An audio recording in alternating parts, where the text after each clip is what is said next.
Bom dia, meu nome é Vilma Cristina. A apresentação que eu trago hoje faz parte da minha pesquisa de doutorado realizado pelo Programa de História Social da PUC São Paulo, sobre a orientação da professora doutora Ivone Dias Avelino. Essa pesquisa ela só foi possível graças ao financiamento da Bolsa CAPES, Fundação São Paulo. Atualmente, vale dizer que eu também sou coordenadora, junto com a comunidade, do programa Ecomuseu Morro Grande, elaborado em conjunto com os antigos trabalhadores e moradores da Vila Operária do DAI e da Reserva Florestal do Morro Grande. A Reserva Florestal do Morro Grande, ela encontra-se localizada no município de Cotia, a 34 quilômetros da cidade de São Paulo. É esse maciço verde que vocês visualizam nessa tela, do lado esquerdo, tá? A reserva foi criada em 1979, tombada em 1981, pelo Conselho de Defesa do Patrimônio Arquitetônico, Arqueológico e Turístico da cidade de São Paulo.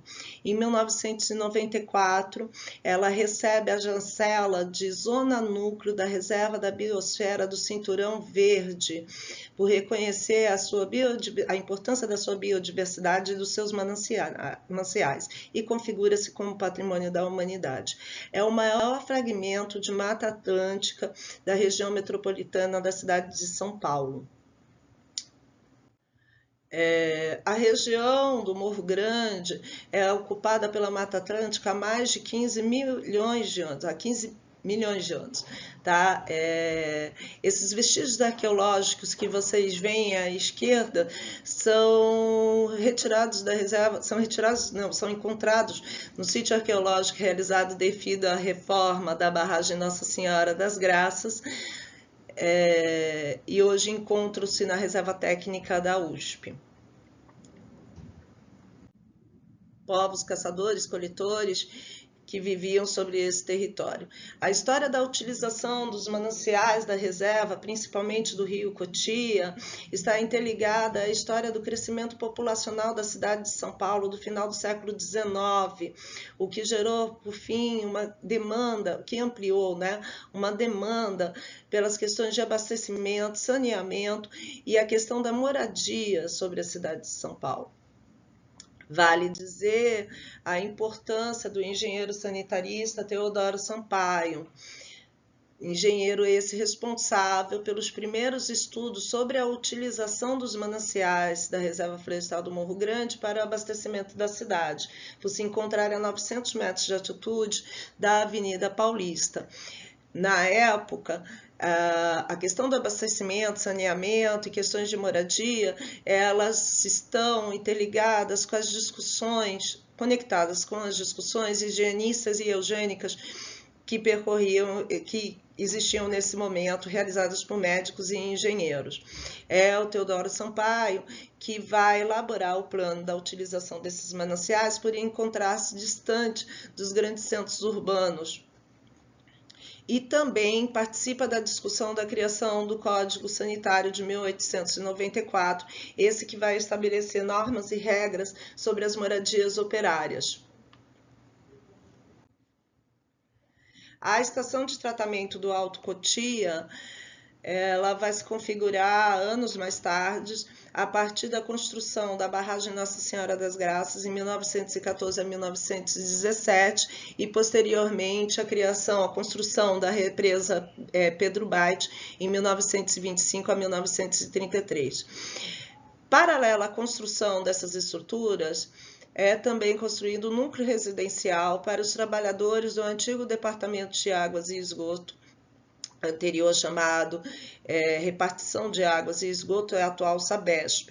Esse núcleo residencial ele configura-se em 52 edificações, divididas entre casas de operários, casas de engenheiros, administradores e supervisores, além de outras estruturas, como o antigo clube ou a sede, a Igreja Nossa Senhora das Graças e o campo de futebol criado pelos funcionários, pelos antigos trabalhadores do Departamento de Água e Esgoto, o Esporte Clube Cachoeira Nossa Senhora das Graças.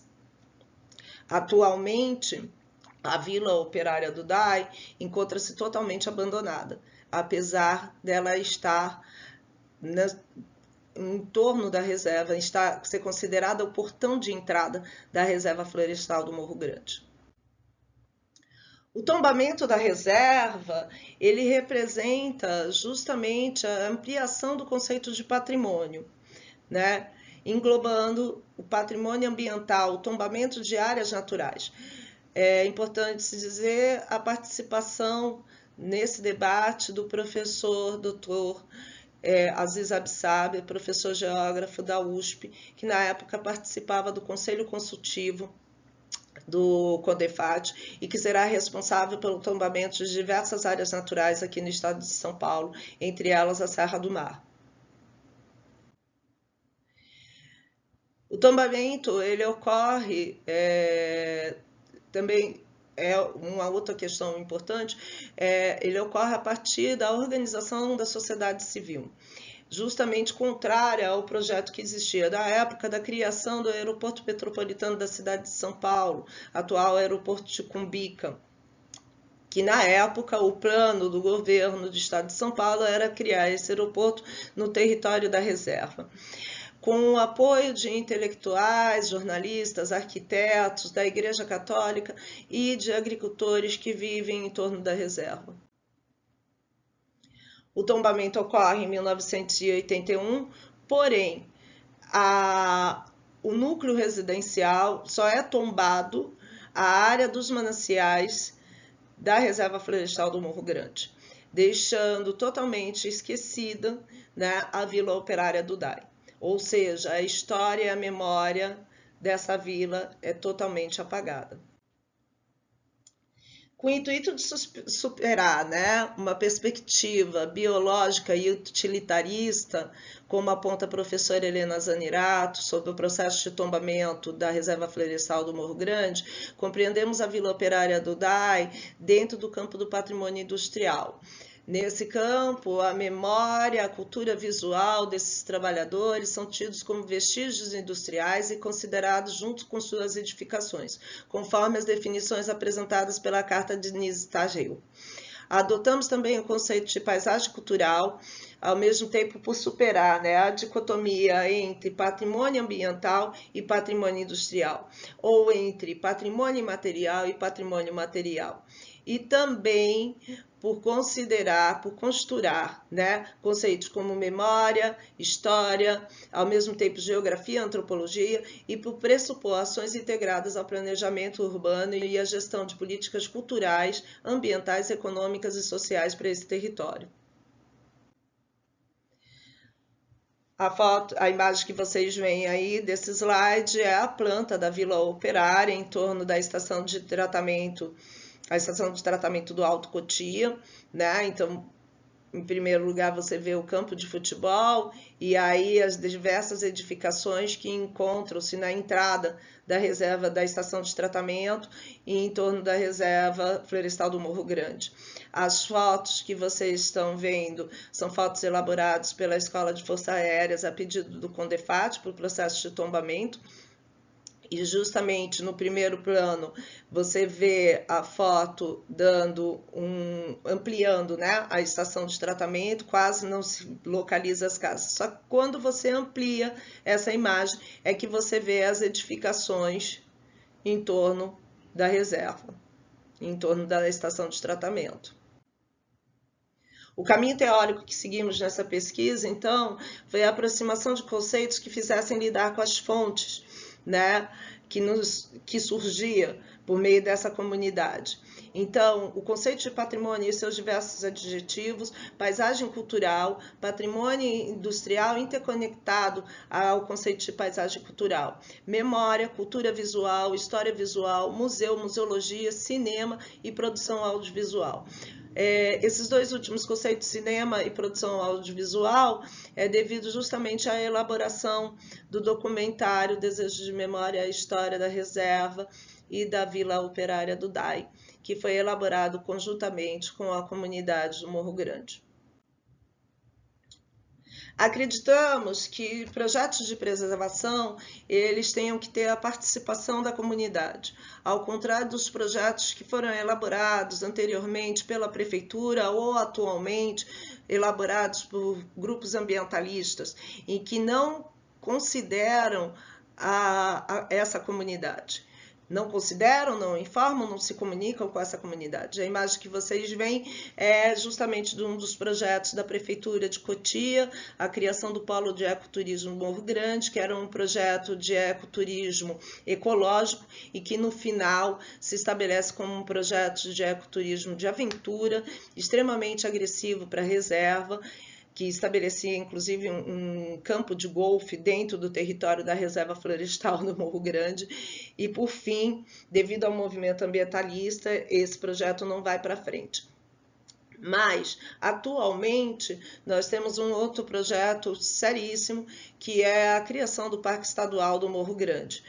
A ideia da criação do parque, apesar de ser uma ideia importante, ela novamente só considera o polígono de tombamento da reserva, deixando de fora a Vila Operária, deixando de fora novamente a memória e a história de sua comunidade. Então, bebemos da museologia, né? E vale dizer que, da mesma maneira que o conceito de patrimônio se amplia, se transforma, a museologia também se transforma, principalmente a partir do final da Segunda Guerra Mundial, mais tarde também pelas críticas dos movimentos sociais do final da década de 60 e da década de 70, o movimento feminista, o movimento ambientalista, o movimento negro, e principalmente também pelas críticas aos governos ditatoriais da América Latina, por qual a América Latina passou. Então, nesse slide, eu tenho uma representação da ampliação desse conceito de patrimônio e a ampliação da museologia, né? Então, se inicialmente, né, o patrimônio só considerava como bem patrimonial aqueles bens de cal e pedra, né, as edificações e edificações de uma elite, muitas vezes branca, católica, né, escravocrata, como aqui no Brasil, a partir da década de 70, com Aloysio Magalhães sobre a direção do IPHAN, nós vemos a consideração do bem cultural, né, ou seja, das referências culturais da comunidade, os saberes e fazeres, as tradições, celebrações, a memória, né, dando voz assim ao povo. Se o museu, né, inicialmente ele se configura, né, como um museu tradicional, né, caracterizado aí por seu edifício, sua coleção e seu público, um público totalmente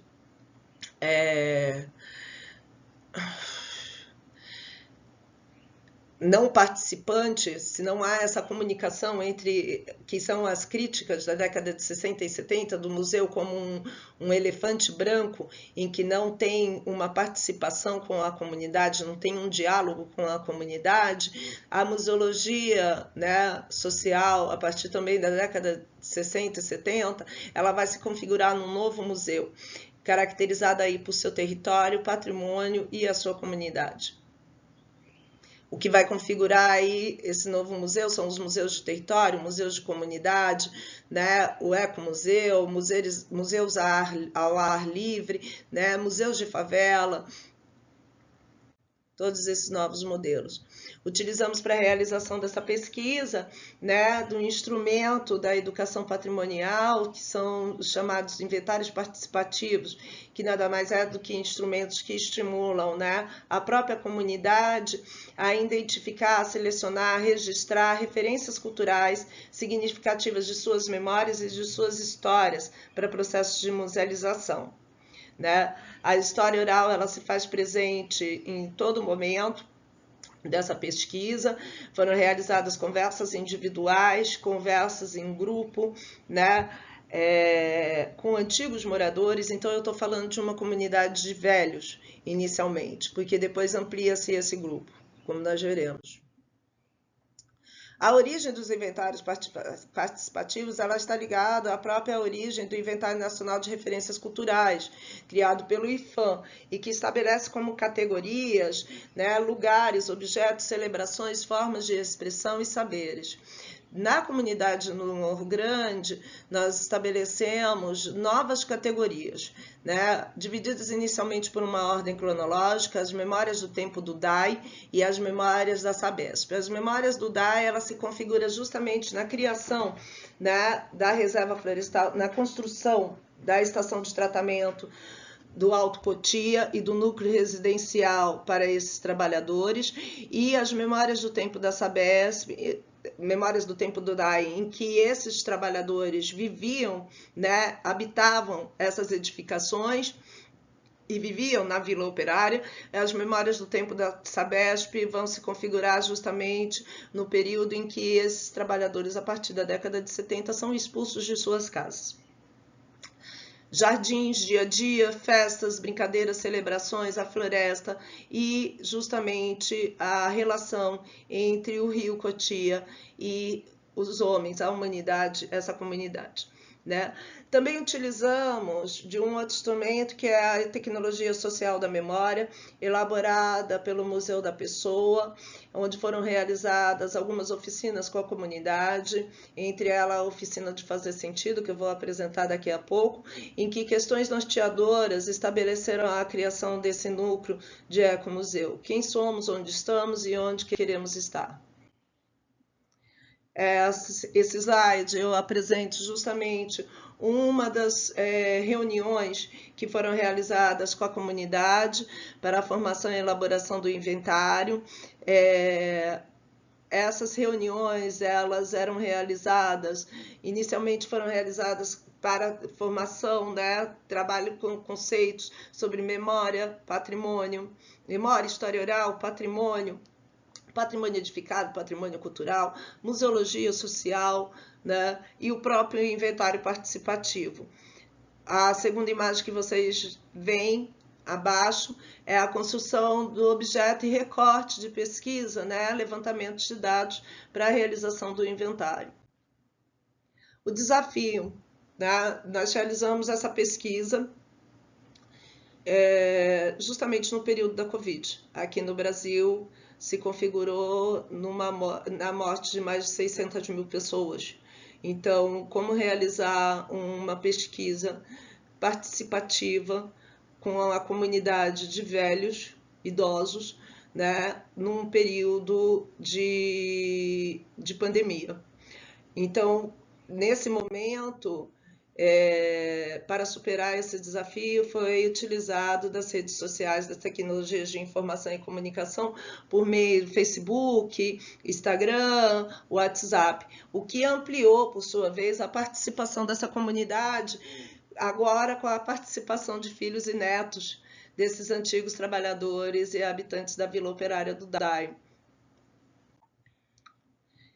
Durante a realização da pesquisa e durante esse período da pandemia, escrevemos 2 editais em conjunto com a comunidade, um para a formação da tecnologia social da memória, junto ao Museu da Pessoa, né? Justamente essa formação que possibilitava a criação de núcleos de Museu da Pessoa, o que dá origem ao programa Ecomuseu Morro Grande, e depois, no segundo momento, a participação do edital da Lei Emergencial Aldir Blanc, que nos possibilitou a elaboração do documentário Desejos de Memória, promovido pela Secretaria de Cultura de Cotia. Trabalhamos também, durante a realização da pesquisa, com as escolas que se encontravam no território, a Escola Estadual José Barreto e a Escola Municipal Vicentina Pires de Oliveira. Por acreditarmos que essas escolas estarem inseridas no território, já como dizia Paulo Freire, em que há uma pedagogicidade indiscutível na materialidade do espaço. As crianças desse território, elas conhecem, sabem as histórias, né, contadas pelos seus avós e pelos seus pais da época do DAI. Ao mesmo tempo, havia um distanciamento por parte dos professores. Então, foi a gestão dessas escolas que nos procurou, participando. Ambas as gestoras são moradoras da reserva, são moradoras, como se diz aqui no território, sou filha do Morro Grande, eram filhas do Morro Grande, nos procuraram justamente para realizar um curso de formação com as suas educadoras. sobre a potencialidade desse território. Então, um dos instrumentos que nós utilizamos foi o mapeamento afetivo com as crianças, conjuntamente com o inventário, onde essas crianças elas identificam por meio das suas memórias os lugares mais significativos, objetos, edificações, né? Outra oficina que nós realizamos, essa com a participação total da comunidade já no final da pandemia, foi a oficina de criar sentido, pertencente à tecnologia social da memória, justamente para a criação do programa Ecomuseu Morro Grande. Que memórias queremos registrar, por que queremos criar esse núcleo, para que queremos criar esse núcleo, quem são as pessoas, os documentos, para quem criaremos nosso núcleo e qual a função desse núcleo. Durante a pandemia e devido à questão do distanciamento social, como eu disse anteriormente, utilizamos das tecnologias de informação e comunicação, então realizamos a primeira roda de conversa virtual para a realização do inventário e para a realização do documentário, conjuntamente. O que trouxe uma grande surpresa, porque é nesse momento que nós visualizamos a ampliação do projeto com um público jovem, né? Filhos desses trabalhadores e netos desses trabalhadores. Então, aí algumas imagens da roda de conversa virtual, né? A apresentação do projeto, né, a chamada na mídia para as inscrições, comentários posteriores da roda de conversa e a própria elaboração do documentário Desejo de Memória, que se faz importante dizer que esse documentário ele foi elaborado, todo o processo dele conjuntamente com a comunidade, desde a seleção das narrativas, espaços que seriam filmados, a própria edição. Conjuntamente ao processo da pandemia, a parte da comunidade do Morro Grande começou a ter uma situação de risco econômico, né? O que aconteceu aqui no Brasil em diversas comunidades.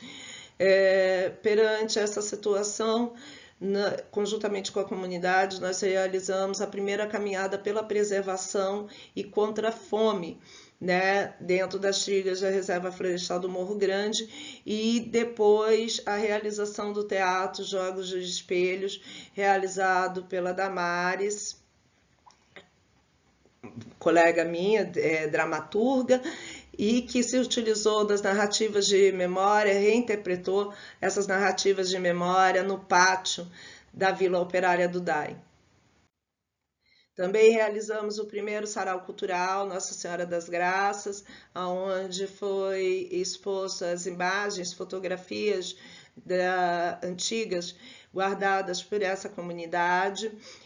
Apresentamos o documentário Desejo de Memória e também a apresentação de artistas locais. Vale dizer que parte do acervo fotográfico da Vila Operária do DAI correspondente ao acervo do Esporte Clube Cachoeira, Nossa Senhora das Graças. Time de futebol de várzea, fundado por antigos operários, trabalhadores da Vila Operária do DAI, responsável pela construção do campo do Esporte Clube Cachoeira, que existe até hoje, encontra-se com 94 anos de idade. Esse acervo fotográfico ele foi digitalizado pelo Museu do Futebol recentemente e encontra-se na página do Centro de Referência do Museu do Futebol aqui em São Paulo. Bom, é isso. Por fim, agradecemos a paciência e pedimos perdão por qualquer erro nesta gravação. Essa é uma imagem do dia da filmagem dentro da reserva, dentro da represa Pedro Baite, né? Com uma pequena parte da comunidade aí presente. É isso, muito obrigado, até mais. Deixo os meus contatos. Tchau.